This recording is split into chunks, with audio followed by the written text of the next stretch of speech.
everyone. Welcome to episode 9 of Operation Battle Ready, Color, Scheme, and Composition.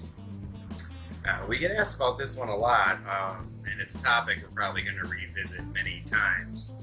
Let's go ahead and define some terms and talk about how I'm going to misuse them. For example, hue. We're going to talk a lot about hue, and if we're going to be technical, hue has to be one of the main colors on the color wheel. Like pink's not a hue. Pink is a tint of red, which is a hue. But I'm going to use hue to represent any base color straight out of a bottle of paint. And then tints basically means a highlight color. It's bringing the color brighter. The term shade is used to mean bringing that color darker. Brown is not a hue. Brown is a shade of orange. Another term that may come up in our discussions is saturation. And when we say saturation, that's another word for vividness. If a color is super bright, it's heavily saturated. As you desaturate a color, you move closer to a black and white color scheme. Okay, now, at first we're going to talk a little bit about that color wheel. I don't have one here because I don't care. But the term complementary color, that doesn't mean they look good together. Are you insane? No. Red and green. No. The thing with complementary colors, yeah, red and green, the Santa problem. It's a huge problem. And even purple and yellow, while it can be executed well, it's usually not very visually. No. But let me tell you about the secret about using those awful complementary colors together. That's what we're going to talk about, tint, hue. If you ratchet those in opposite directions, those colors work. If you just have the straight hue of red and green, it's discordant. It doesn't look good at all. They conflict. The eye wants to give the same attention to both colors. But if you brighten the green and darken the red, or vice versa, it makes it less confusing to the eye. Yeah, way better. And then, of course, there's blue and orange, the infamous blue and orange, movie poster blue and orange. Always works. Yeah, it works. I'm not ashamed of it. You shouldn't be ashamed of it. A lot of great color schemes break down to that. And it works no matter how you adjust the tint and shade of each of those tones. You go down to a deep leather brown and have up to like a neon blue, and that looks great. Good example of that not done right is the Chicago Bears uniform. Yes. They did not ratchet that orange up enough. That's a rough looking uniform. That's a lot of dark. Sorry, Bears fans. Packers is no better. But let's get to talking about how these apply on models and across army. So now that we've defined some terms, we're going to talk about theme. When I say theme, what I'm talking about is a composed color scheme. Technically, any colors you slap on a model are a color scheme. But when they've been considered composition, it becomes a theme. I kind of break up themes into two broad categories. There's the purely aesthetic and the referential. Purely aesthetic is just you're painting the model and you want to make it pretty. And when that's your concern, that's your only concern. And you're going to pick colors purely for the beauty of them and for the story they tell. When it comes to referential, we're talking about things like both historical and pop culture references. A U.S. Ariadne player painting his stuff specifically to look like troops from Desert Storm. There's a historical theme. I painted a Legion pilot to be Diva from Overwatch, which is a pretty good cultural reference, which a lot of Infinity models are great to use for. Yeah. And the level you take, these referential themes is up to you. You can just take inspiration from the colors, keep it kind of vague, or you can go for exact duplications, going as far as creating conversions. We're not going to discuss conversions here today. That's a separate topic. We're simply talking about paint jobs. These referential themes, just how much you're conveying the reference you're creating is up to you. Whether you're just drawing on the broad colors or trying to actually recreate characters or historical uniforms, we can talk about all that. Of course, ideas don't come out of thin air, and you're going to need some kind of inspiration when you buy your new army. What drew you to the army? What do you want to convey with the paint job you're doing? And you may not even know that when you pick your army. And there's a really great source for jarring the old inspiration. Pinterest! I was on Pinterest for a while, and when I first started playing Infinity and I was trying to be inspired by paint schemes, I was like, I don't know where to find things. Google doesn't always give you the best. And just go into Pinterest and search sci-fi art, and you will get massive amounts of just literally things you would see just come right from the game. It's just amazing. I told him about it, we told other friends about it, and I know Joel Vaughn Presence also has her Pinterest. It's a great source for amazing inspiration of any kind is for sci-fi, or even more than sci-fi, historical too. And if you have a topic you wanna that you're already excited about, I want to convey Star Wars somehow. I want to refer to Star Wars in my paint job. A great search term to always throw into whatever you're editing is character design. Then you're going to see a lot of uniforms, costumes, concept art, and that's going to not just be photos of actors and stuff. So you're going to get the better material there. Once you have your idea, your inspiration, then it comes time to create the composition on the model. Let's use, for example, a simple Stormtrooper theme. And let's say you're playing Pano. Well, there's no Stormtrooper armor in Pano. You've got to decide how to translate Stormtrooper armor and how to translate the black Stormtrooper cloth. It's a really simple one. I mean, it's pretty obvious. But just to explain what we mean by translating. When I did the Legion pilot to the Diva from Overwatch, obviously I couldn't fit everything that is on her on the model as far as her weird leg logos and everything. I had to make decisions on what was appropriate, what was recognizable.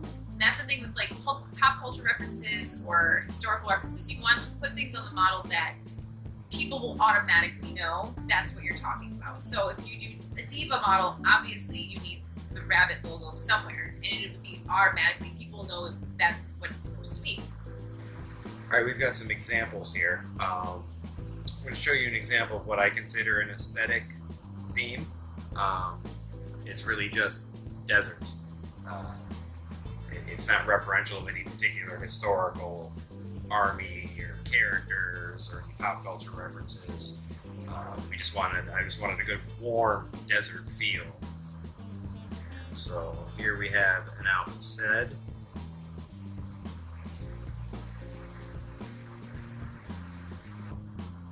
So here what we've picked is all warm colors. The coldest color we have is actually a neutral. You see the grays on the gun. The color scheme is khaki and a burnt orange. And then there's a little white striping, and even in the steel, there's a lot of steel elements on the model, and they all have a burnt orange undercoat that's blended up through grays, like in our previous videos about gradients, to create a kind of like a desert rusted steel, like wind burnt. We can show some of that on the back on his calves. Here's another aesthetic color scheme. It's not anything not drawn on any particular specific inspiration. The inspiration here is steampunk. Also evidence that metallics do work on infinity models. Here we've got a Janissary, and I don't call it a referential one because we're not going to do any conversions here. We're not trying to add gears and clockwork to Hakkaslam models. We're just really going for the steampunk colors. We've got brushed copper armor with brass fittings. And you see there are some elements of steel in the gun and in some of the inner workings of the armor.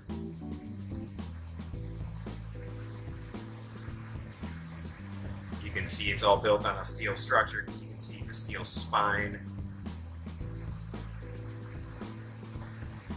And they're all very warm colors, as is traditional in steampunk metals.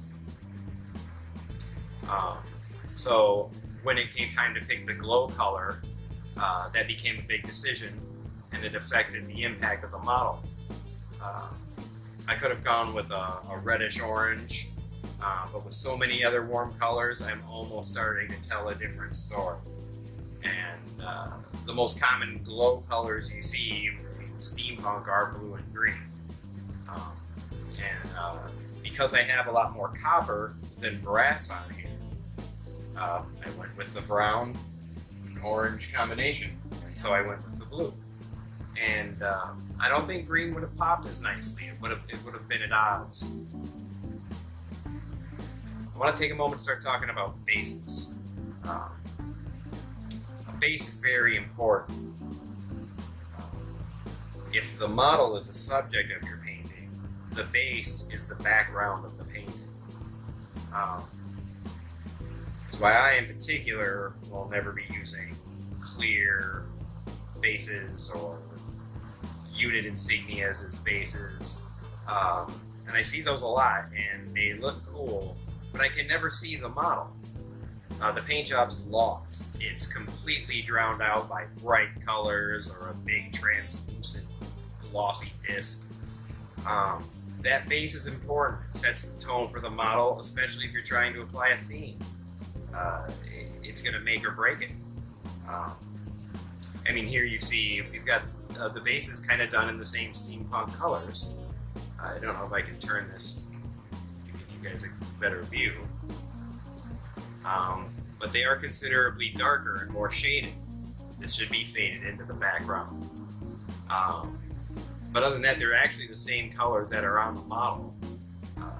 But we've created shades of all of them to diminish them from the eye and create a solid atmosphere of brass and copper. Right. Well, since you're talking about bases, going back to even your desert scheme, I mean, he's obviously on a desert base. So, I mean... Right, that kind of, I mean, you're absolutely right. That completes the story. Another example of an aesthetic color scheme would be like my Nomad Iguana. And I was inspired, I mean, I really wanted a pink army. I wanted the brightest pink, hottest pink. Give it to me, like I wanted it. And because it's the iguana, I wanted to have a really bright green, right? Iguana, green. So by adding really dark blues and purples and black even into the tail, it created a contrast within the green itself. So it already looks bright. And then it's not fighting against the pink, it's working with the pink. So now I have bright pink and bright green in the same color scheme. What she achieved by making the shadows so deep in her green was the effect of increasing the saturation of the model. And if you look at her base, see how neutral that is? See all those neutral colors? Her background fades away. By keeping her base relatively monotone and having a decreased saturation, she increases the perceived saturation of the model. All the colors, again, appear a little bright. Sometimes when you have a color scheme, you're using a solid 3 or 4 colors throughout your color scheme. Sometimes if you want to maybe try a different sectorial out within the same army, you can translate it differently, but using the same colors. So here's my Taskmaster, and it screams Hello Kitty, it screams anime. I mean, it's white and pink. Using the same colors as the iguana, but in totally different proportions, and it totally makes just the scheme look different. But if you would put them next to each other, they fit in the same army. They don't look weird next to each other. And then even working even more off of that, I've got my Spectre From Tunguska. Using mostly black, highlighted gray, up to misty gray, and pink as glows. It, again, works cohesively with the rest of the army, but by itself has a completely different effect. It has a way different impact.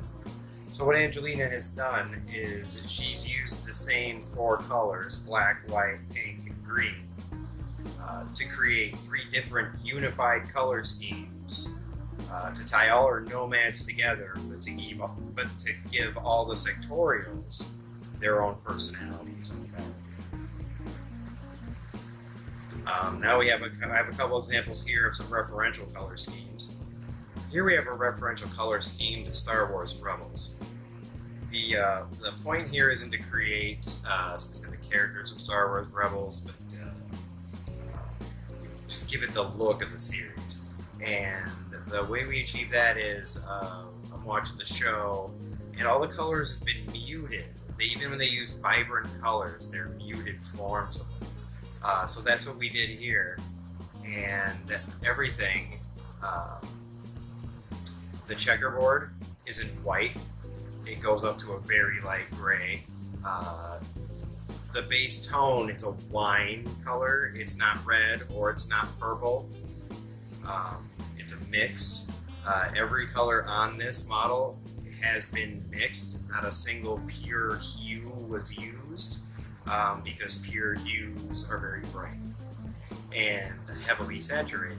So I desaturated the entire model by making sure all the colors were mixes, and that gives it that Star Wars animated series vibe. Another example of a referential color scheme that we can talk about is I was asked to paint Nauf from the Infinity manga Outrage, and to make him look like he does on the cover. When we see the cover here, I had to figure out how to convey this and put it on a model. It's a very atmospheric shot. You know, we've got the faded red. It makes it feel like he's in some kind of red desert. He's looking into some kind of light source. It's very warm. It makes you want to think it's the sun. He's looking into a light source. He's very light on the front. It's very dark on the back. He's got this red haze coming up from the ground. And he's completely desaturated into a monotone orange scheme.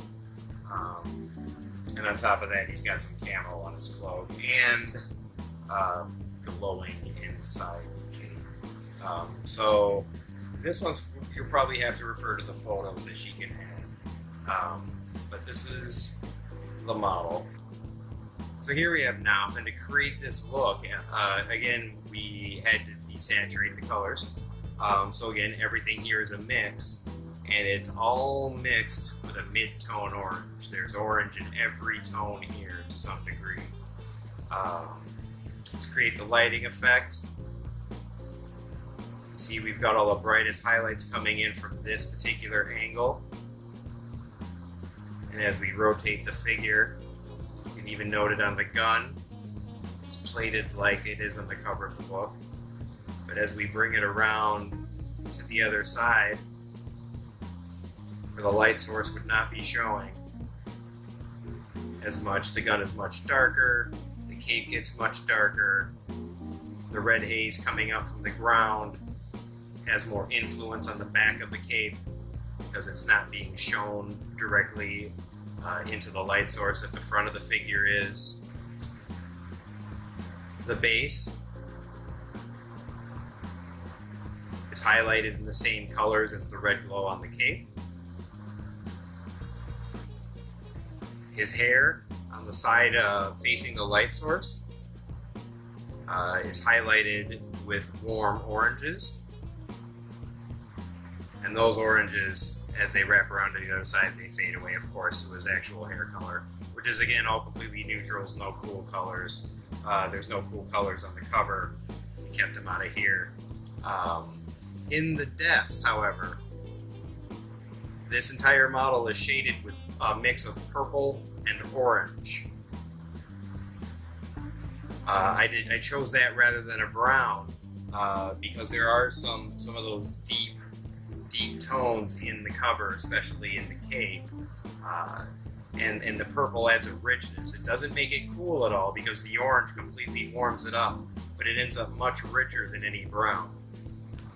So the way we created an atmospheric effect, in short, was to pick that atmospheric color orange and tinge everything with it. And that's the key to this theme being successful and making this have the same impact as the cover of the book. So you can see the challenges to creating a good theme are to balance whatever your reference material is, whether it's just a simple color palette or a referential theme, into an attractive composition on the model. So as you can see, creating a color scheme is an artistic challenge, and there aren't hard and fast rules. What we've hoped to have done here is not create a start to finish video, but the beginning of a conversation about color schemes. And once you've mastered your basic techniques, that's really the core of painting. That's really what you're constantly thinking of as composition from that point on. And if there's anything we want to help with, it's that. The artistic side, the decision making. We've gone through some examples here in our thought process and how we came up with the schemes. We would love feedback and more questions. We don't know what we take for granted. So if there's something we've skipped over, we'd love to make more videos for you. Yeah, totally. So let us know where you want this conversation to go from here. We don't mind making videos about very specific color schemes. Maybe we'll even do special videos just for that, where we may take one single color scheme and composition or theme and take it completely from start to finish. So I hope you guys enjoyed our first conversation, first discussion about color schemes here in Operation Backbone. Give this video a thumbs up and subscribe for more in the future. We want to give a huge thank you to all our amazing patrons on Patreon. You're what help us continue doing this. We love you all so much.